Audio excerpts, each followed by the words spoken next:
Maka sekarang Mordekai memberikan kata-kata peringatan yang menjadi inti dari bacaan kita pada malam ini. Mari kita buka bersama-sama pada bab 4 ayat 13. Maka Mordekai menyuruh menyampaikan jawab ini kepada Ester. 1. Jangan kira karena engkau di dalam istana raja, hanya engkau yang akan terluput dari semua orang Yahudi. Jangan kira engkau ada dalam istana maka engkau akan aman. Karena apa? Ester pun orang Yahudi. Jika raja memberikan perintah semua orang Yahudi harus dibasmi, maka Ester pun harus dibasmi. Kita refleksikan dalam kehidupan kita. Jangan kira kalau Anda sudah dibaptis maka Anda pasti selamat. Tidak ada baptisan menjamin keselamatan. Baptisan hanyalah suatu permulaan. Ada orang-orang yang tidak dibaptis pun, jika hidupnya berkenan pada Allah, ia pun akan selamat. Bahkan penjahat di sebelah kanan Yesus tidak pernah dibaptis. Hanya karena dia mendukung Yesus, minta pada Yesus untuk mengampuni dosanya, minta pada Yesus untuk membawa dia masuk dalam Firdaus. Pada saat terakhir Yesus selamatkan jiwanya. Yesus katakan hari ini juga engkau akan ada dalam Firdaus. Nenek moyang kita belum kenal siapa Yesus, belum tahu baptisan seperti apa, tapi mereka hidupnya baik. Apakah Anda berpikir bahwa mereka juga tidak selamat karena tidak pernah dibaptis? Jangankan dibaptis, mengenal Yesus saja tidak pernah. Waktunya belum tiba, ya kan? Jadi baptisan bukan jaminan keselamatan. Baptisan adalah suatu permulaan supaya kita mempunyai pedoman yang benar untuk hidup di hadapan Tuhan. Jika orang sudah dibaptis tetapi tidak hidup bertanggung jawab, tidak melakukan kehendak Tuhan, dia tetap tidak akan mendapatkan keselamatan. Di luar kita ada banyak orang tidak kenal Yesus, tetapi mereka kenal perbuatan kasih. Mereka lakukan perbuatan kasih. Mereka bertanggung jawab. Mereka sama berharga di hadapan Tuhan. Tapi jika kita meskipun sudah dibaptis, kita tidak melakukan tanggung jawab kita, kita tidak melakukan kasih, kita tidak berharga di hadapan Tuhan. Sekalipun kita sudah dibaptis, jangan kira bahwa tidak ada penderitaan lagi.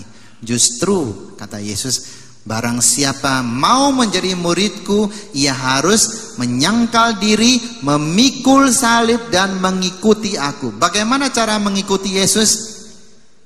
Bagaimana Yesus memberikan keselamatan? Lewat penderitaan.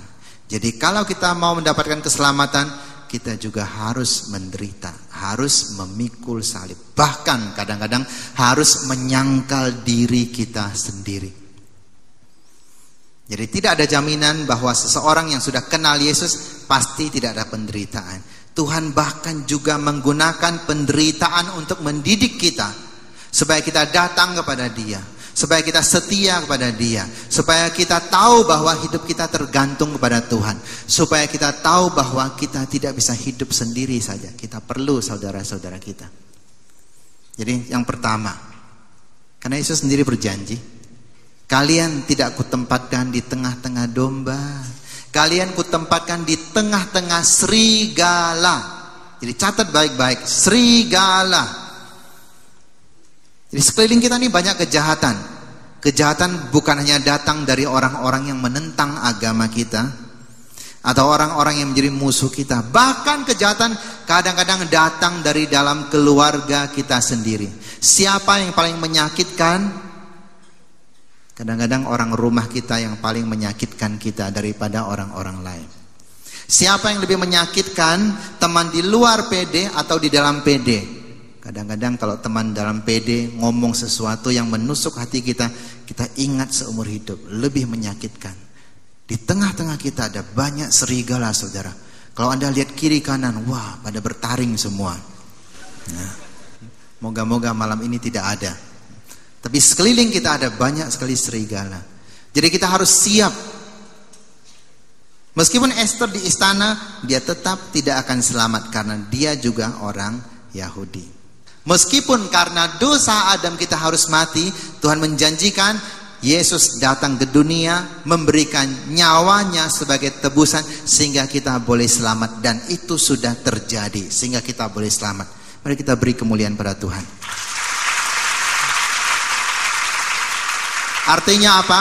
Meskipun di tengah-tengah serigala, kita tetap mempunyai gembala yang baik, yang bertanggung jawab, yang bahkan mau mati bagi kita. Itu yang pertama. Sekarang kita lihat yang kedua, ayat 14.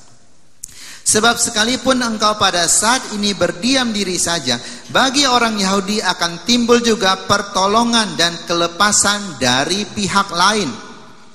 Dan engkau serta kaum keluargamu akan binasa. Jika engkau diam saja, tidak apa-apa. Tuhan bisa pakai orang lain untuk memberikan keselamatan, pembebasan. Jadi artinya apa? Jika kita mempunyai tugas dan tanggung jawab, kita tidak lakukan, Tuhan bisa pakai orang lain untuk melakukan. Kadang-kadang di rumah ada ayah yang tidak punya wibawa. Kenapa? Ibunya lebih berwibawa. Atau ada ayah ibu yang tidak berwibawa, pembantunya lebih berwibawa. Lah kok bisa? Nah, begini, saya pernah makan-makan. Waktu makan-makan ada satu keluarga muda bawa bayi. Bayinya digendong oleh suster. Waktu bayi menangis, mamanya karena di depan orang banyak mau tunjukkan kehebatan sebagai mama. Datang mamanya, tepuk-tepuk, hibur bayinya. Tetap menangis, tidak diam. Papanya apalagi, diam, kasar sekali. Tambah diam, tambah ribut saudara. Pembantunya, tak, langsung diam. Hebat. Jangankan bayi di tek bisa diam. Anjing saja kalau kita latih dia, tek berarti lari, dia lari saudara. Anjing saja bisa dilatih, apalagi manusia, ya kan? Tapi kalau orang tua tidak lakukan tanggung jawabnya untuk mendidik bayinya atau anak-anaknya yang sudah besar, bahkan orang lain yang mendidik, jangan heran kalau mereka kehilangan wibawa. Jangan heran jika anak lebih patuh kepada orang lain daripada kepada orang tua sendiri. Jangan heran jika anak-anak HSM kadang-kadang lebih patuh kepada Pak Han Jaya atau Ibu Jen daripada orang tuanya sendiri kadang-kadang. Kalau orang tuanya tidak berikan contoh dan teladan yang baik. Sedangkan Pak Han dan Ibu Jen memberikan contoh teladan yang baik. Jangan heran. Jika kita tidak melakukan tanggung jawab kita sebagai anak, jangan heran jika orang tua kita suka kepada anak orang lain. Iya kan? Jika seorang istri lebih sibuk di luar daripada melayani suaminya, jangan heran suaminya lebih suka pada pembantunya. Jangan heran. Jika seorang anak kecil makin lama makin mirip dengan susternya, dengan pembantunya, jangan heran. Karena tiap hari yang dia lihat ya susternya itu. Jarang lihat papanya, jarang lihat mamanya. Yang ngajari dia ngomong juga susternya.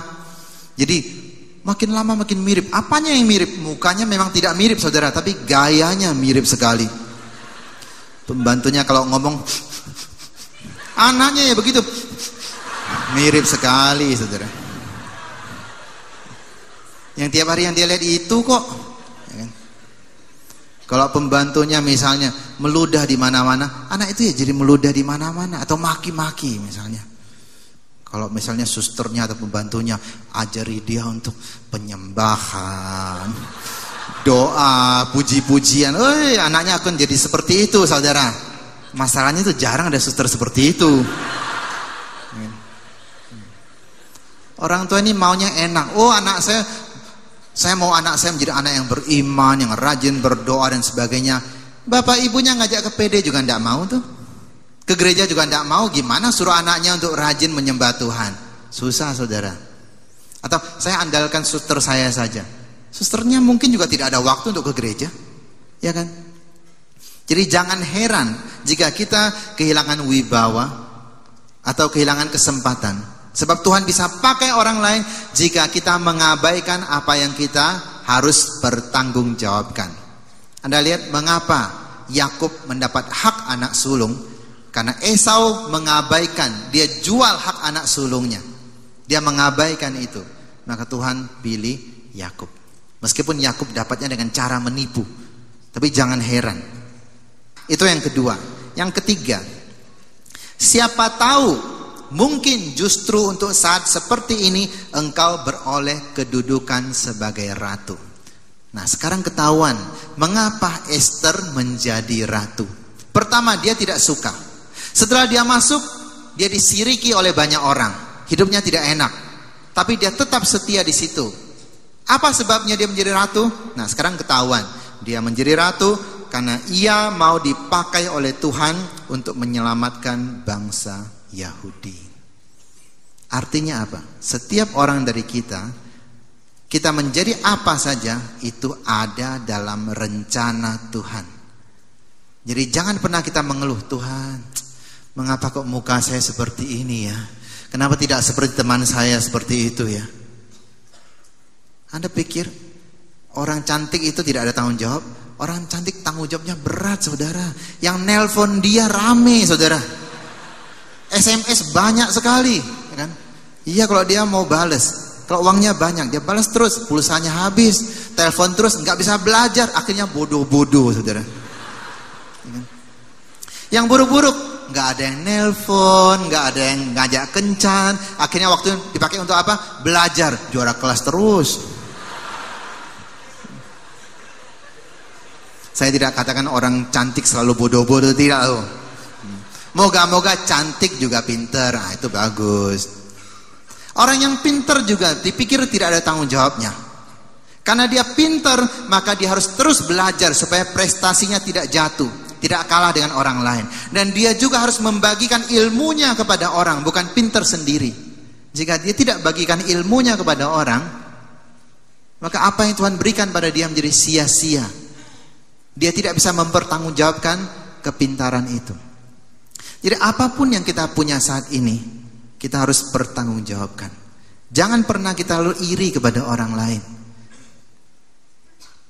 Karena Tuhan membuat setiap orang sesuai dengan rencananya. Jadi mulai saat ini, jangan kita iri pada orang lain. Setiap orang dipilih secara khusus oleh Tuhan. Dipilih secara khusus.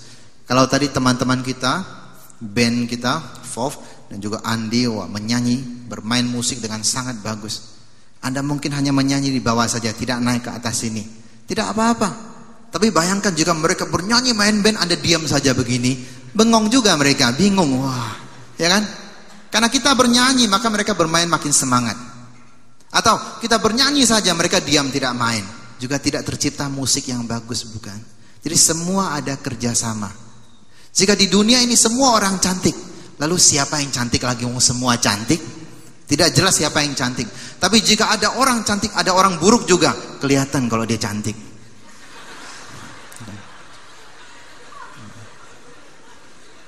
Jika Jimmy Chung berdiri depan saya, di samping saya, misalnya loh ya, kelihatannya saya gembrot. Tapi jika Jimmy Fof berdiri samping saya langsing sekali. Kan begitu, ada perbandingan. Semua orang selalu ada gunanya, saudara. Saya tidak bicara soal ganteng, kasihan nanti. Nanti luka batin.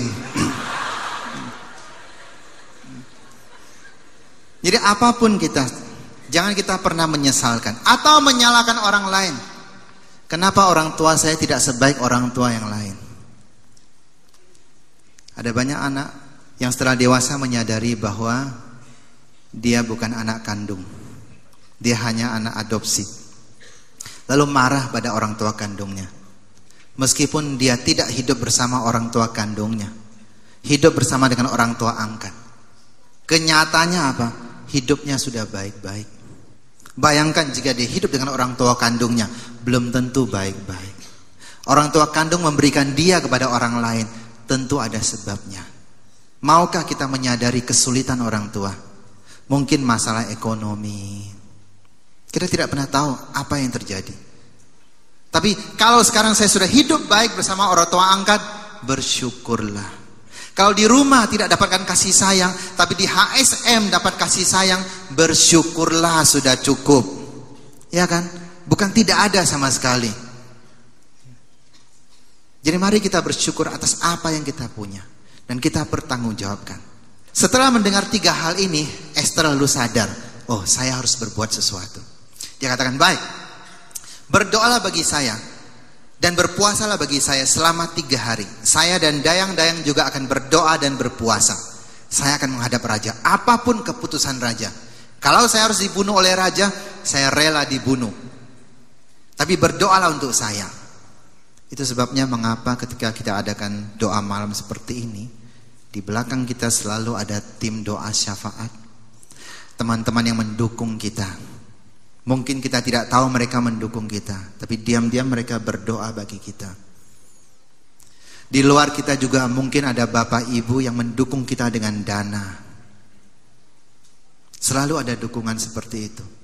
Esther juga minta dukungan. Dia tidak bisa berjalan sendiri saja, maka dia minta dukungan. Baik, setelah mereka berpuasa, berdoa bagi dia selama 3 hari, sekarang Esther berani. Dia maju menghadap raja. Ketika dia menghadap raja, apa yang terjadi? Raja langsung suka kepada dia. Raja berikan mahkota pada dia dan tongkat. Raja katakan, ratuku, engkau mau apa? Engkau minta setengah kerajaan pun kuberikan kepadamu. Wah, luar biasa saudara. Orang lain menghadap dibunuh, tapi Esther datang dijanjikan setengah kerajaan. Anda pikir itu kerjaan Esther karena dia cantik? Saya pikir bukan. Itu kerjaan Tuhan. Satu hal yang tidak bisa dimengerti oleh manusia. Karena biasanya orang dibunuh, tetapi Esther langsung disukai. Apa kata Esther? Apakah setelah dia dengar raja akan berikan setengah kerajaan, dia kata, oh baik-baik raja berikan setengah kerajaan. Lalu lupa tujuan utamanya apa? Ada banyak orang begitu saudara. Lupa tujuan utama apa? Katanya mau ke HSM, mau doa malam. Begitu masuk lihat cewek cantik, ya lupa dia. Nggak doa lagi. Atau misalnya teman-teman kita, mereka bermain band, melayani Tuhan dengan musik mereka yang indah. Jika suatu hari ada tawaran, wah permainan kalian bagus sekali, mari kita bermain di night club saja, bayarannya besar loh. Lalu mereka tinggalkan, tidak melayani lagi. Bisa saja terjadi kan? Tapi saya yakin teman-teman kita tidak terjadi demikian, karena kita masih mendukung dia dengan doa-doa kita, bukan? Benar? Ya, kita dukung. Ada yang mau tepuk tangan? Silakan tepuk tangan.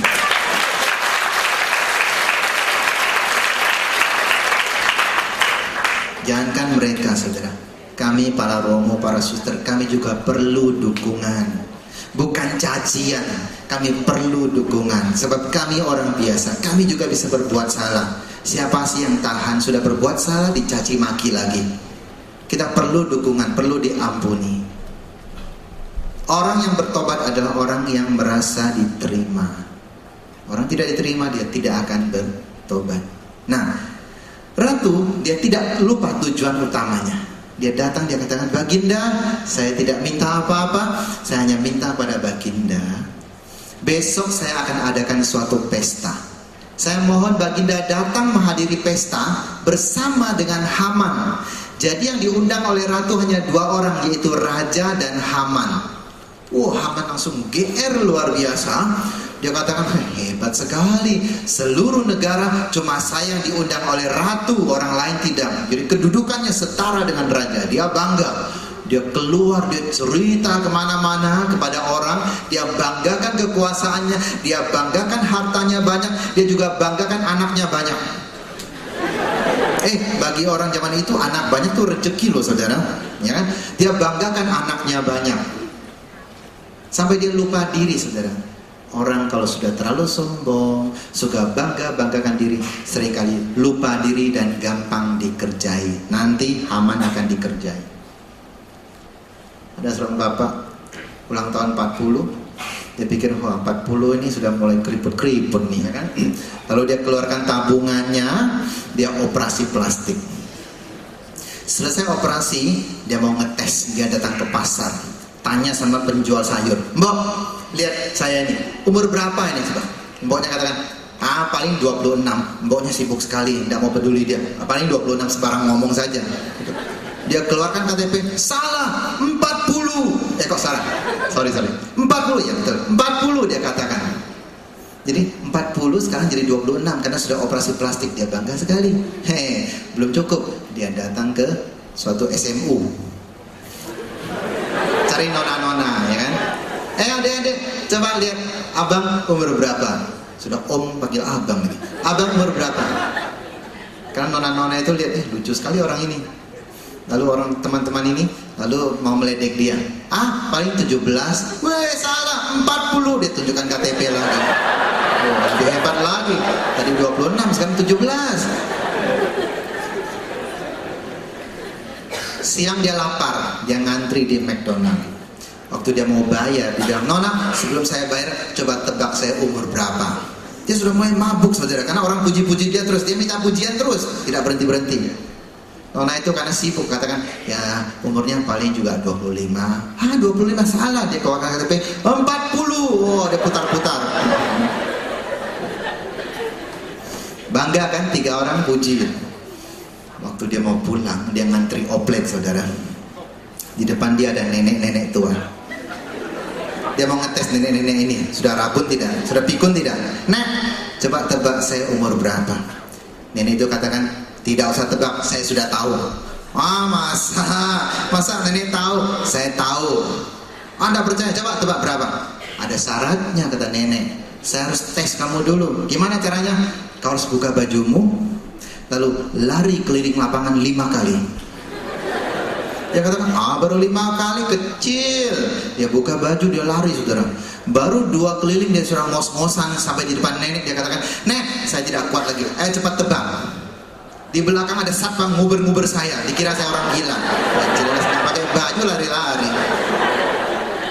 Neneknya bilang gini, "Umurmu kan 40. Kok tahu?" "Kenapa tidak tahu? Tadi saya ngantri di belakangmu." Dia kan sudah tunjukkan KTP pada orang. Itu mabuk namanya.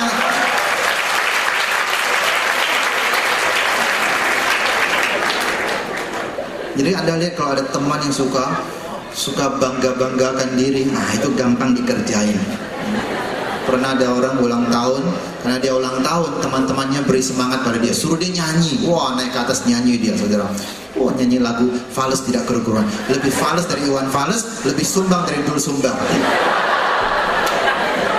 Meskipun 2 orang itu sama sekali tidak fales, tidak sumbang. Tapi teman-temannya karena dia ulang tahun, tepuk tangan, puji-puji dia. Hebat sekali nyanyimu, les vokal di mana ya? Padahal fales, saudara. Bilang, tidak ada apa-apa, itu kecil. Semua orang juga bisa kalau mau berusaha. Ya, diledek orang masih bangga.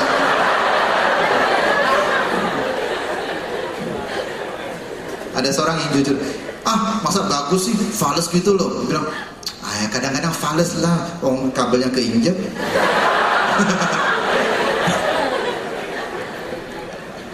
Jadi kalau orang sombong itu gampang dikerjain. Haman sombong luar biasa, dia banggakan kekayaannya, kekuasaannya. Tapi satu hal tetap membuat dia tidak puas. Karena apa? Mordekai tidak mau menyembah dia. Dia jengkel sekali. Dia pulang ke rumah, istrinya bilang, Haman, gampang kan? Engkau laporkan pada raja saja, tangkap si Mordekai, bunuh dia, beres. Kalau mau lebih hebat lagi, sulakan dia juga. Haman pikir benar juga ya. Kenapa saya stres? Malam itu juga Haman mendirikan tiang untuk menyulahkan Mordekai. Tiangnya tidak main-main, saudara. 50 hasta, sama dengan 25 meter tingginya. Kira-kira 6 tingkat bangunan. Tinggi sekali. Berlebih-lebihan ya. Malam itu juga. Nah, malam itu ternyata raja tidak bisa tidur. Kenapa dia tidak bisa tidur? Besok mau pesta, tapi malam itu dia gelisah, dia bolak-balik, tidak bisa tidur. Karena tidak bisa tidur, dia panggil biduan datang. Kan biasanya kalau orang tidak bisa tidur, kalau dinyanyikan bisa tidur. Lagunya lagu yang tenang-tenang, jangan lagu rock tambah tidak tidur, saudara. Bayi tidak bisa tidur, papanya datang. Nina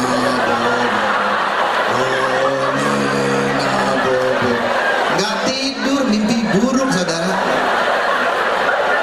Pasti lagunya yang lembut-lembut. Nah, ini lembutnya, saking lembutnya lagu apa dinyanyikan? Bukan lagu rohani. Sejarah, saudara. Sejarah. Jadi sejarah dibacakan saja sudah buat murid ngantuk biasanya. Ini dinyanyikan lagi tambah ngantuk. Kan begitu. Waktu sejarah dinyanyikan, raja dengar ada satu bagian. Pernah ada 2 orang, Bigtan dan Teresi, mau membunuh raja. Ternyata ketahuan dan raja hukum mereka. Raja bertanya, jasa siapa? Siapa yang melaporkan? Oh, Mordekai yang melaporkan. Oh, Mordekai, apakah dia sudah dapat hadiah? Dapat penghargaan? Belum. Kalau gitu kita tidak benar. Kita harus beri dia penghargaan. Penghargaan apa? Lalu raja berpikir. Waktu dia berpikir, saudara, di depan istana ada orang mondar mandir, tok tok tok, tak tak tak. Dia tanya, siapa di luar? Haman. Oh baik, Haman, orang kepercayaan saya, suruh dia masuk. Saudara, mengapa Haman pagi-pagi buta ada di depan istana? Karena dia sudah tidak sabar mau melaporkan Mordekai, mau membunuh Mordekai. Sudah tidak sabar, saking bencinya. Nah, raja panggil dia. Raja bertanya, Haman, jika saya suka pada orang, jika saya berkenan kepada seseorang, hadiah apa yang harus saya berikan pada orang itu? Haman mulai pikir, siapa lagi kalau bukan saya? Ya kan? Sombong kan tadi? Dia bilang, Baginda, jika Baginda berkenan pada seseorang, Baginda harus beri dia mahkota Baginda sendiri, baju Baginda sendiri, kasih dia naik kuda Baginda sendiri. Lalu ada seorang pejabat di depan orang ini mengarak dia keliling kota sambil berteriak, saudara-saudara sekalian, inilah orang yang kepadanya raja berkenan, semua menyembah dia. Lalu menyembah begitu. Bagus sekali kata raja, usulmu. Lakukanlah seperti yang engkau usulkan. Besok lakukan pada diri Mordekai. Alamak, itu guntur di siang bolong, saudara. Kaget luar biasa. Dia mau laporkan Mordekai supaya dibunuh. Sekarang dia harus menghormati Mordekai. Besok paginya, saudara, dia pakaikan mahkota, baju raja, kuda raja. Dia menggiring sendiri Mordekai keliling kota sambil teriak-teriak, saudara-saudara, inilah orang yang raja berkenan kepadanya. Semua menyembah dia. Lalu menyembah dia juga menyembah.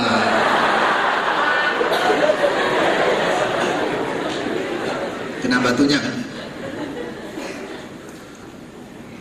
Anda pikir pikirannya bagaimana, perasanya bagaimana? Pasti stres luar biasa. Istrinya kasih tahu, suamiku, engkau jangan macam-macam lagi lah, jangan macam-macam. Padahal dulu juga dia yang usulkan supaya Mordekai dirikan tiang, supaya Haman dirikan tiang, bukan? Dia katakan jangan macam-macam lagi. Baik, besoknya perjamuan diadakan. Yang diundang hanya 2 orang, raja dan Haman. Pada saat makan dan minum, raja bertanya pada ratu, Ratu, engkau mau apa? Engkau mau setengah istana pun kuberikan kepadamu, setengah kerajaan kuberikan kepadamu. Ratu katakan, Baginda, saya tidak minta semua itu. Saya hanya minta supaya nyawa hamba ini diselamatkan, dan nyawa seluruh bangsa hamba. Kenapa? Karena ada orang mau membasmi hamba dan juga seluruh bangsa hamba. Siapa itu? Begitu kurang ajar, begitu berani. Lihat, raja ini, dia yang memberi perintah supaya Haman membasmi orang-orang Yahudi. Dia tidak tahu lagi. Artinya apa? Dia berikan perintah dengan membabi buta saja, hanya percaya omongan orang. Dia sendiri tidak menyelidiki, benarkah orang Yahudi tidak mau menghormati dia. Hanya 1 orang saja padahal. Ya, akhirnya dia katakan orang itu adalah Haman. Wah, Haman langsung pucat pasi, saudara. Pucat pasi, mungkin basah celananya. Bayangkan, ngeri loh, saudara. Raja marah sekali, dia keluar, saudara, dia tidak mau minum lagi. Ketika dia masuk lagi, Haman masih menyembah-nyembah di depan kaki ratu. Dia katakan, berani-beraninya kau pegang-pegang istriku. Cepat kenyah dari sini. Maka Haman dibawa keluar. Ketika dia dibawa keluar, mukanya ditutup dengan kain, saudara. Apa artinya? Mati. Dia akan dibunuh. Dan hukuman yang diterima oleh Haman adalah dia disulahkan pada tiang yang dia buat sendiri.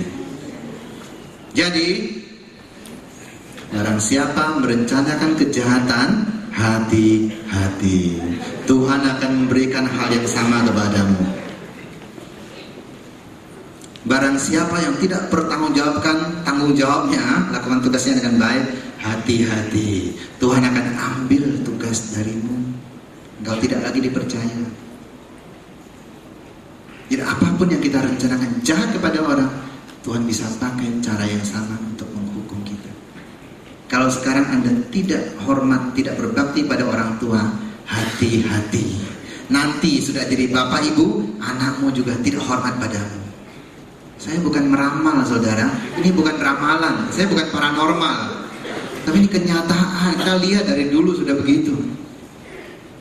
Kalau sekarang kita tidak jujur, baik dalam sekolah maupun dalam berusaha, hati-hati.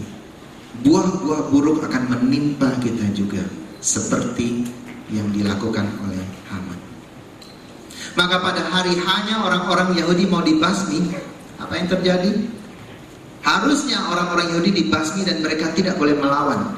Tapi karena ratu memohon pada raja, masalah belum selesai. Sebab begitu raja memberikan satu perintah, itu berarti perintahnya tidak bisa diubah lagi. Orang Yahudi harus tetap mati. Ratu mohon pada raja supaya raja memberikan kebijaksanaan yang baru. Raja katakan, baik, semua harta Haman berikan pada Mordekai. Sekarang Mordekai menjadi orang kedua di negeri itu. Nah, Mordekai membuat keputusan baru. Mordekai lalu bikin keputusan baru, yaitu ketika orang-orang Yahudi diserang, mereka boleh melawan, mereka boleh membalas, mereka boleh membunuh, mereka boleh merampas. Itulah keputusan yang dibuat oleh Mordekai. Maka pada hari H pembasmian itu, orang Yahudi bersorak-sorai. Kenapa? Dari suasana ketakutan sekarang menjadi berani, karena mendapat kekuasaan untuk membunuh. Mereka membunuh musuhnya sampai 75.000 orang mati. Tapi satu hal yang ajaib yang tidak mereka lakukan adalah mereka tidak merampas harta. Mereka sama sekali tidak merampas harta musuh-musuhnya. Sejak saat itu orang Yahudi diwajibkan setiap tahun merayakan pesta kemenangan ini. Namanya pesta Purim. Purim ini berasal dari kata pur. Pur artinya membuang undi. Karena pada saat menetapkan orang Yahudi dibasmi, mereka membuang undi. Setiap tahun mereka merayakan itu.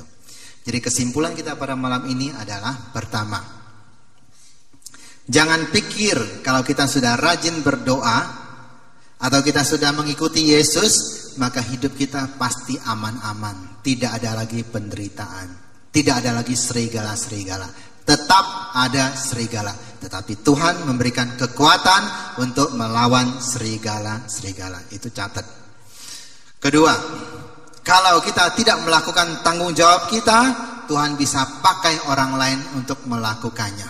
Atau kalau kita tidak mendapatkan sesuatu dari orang yang kita harapkan, Tuhan bisa pakai orang lain untuk memberikan apa yang kita harapkan kepada kita.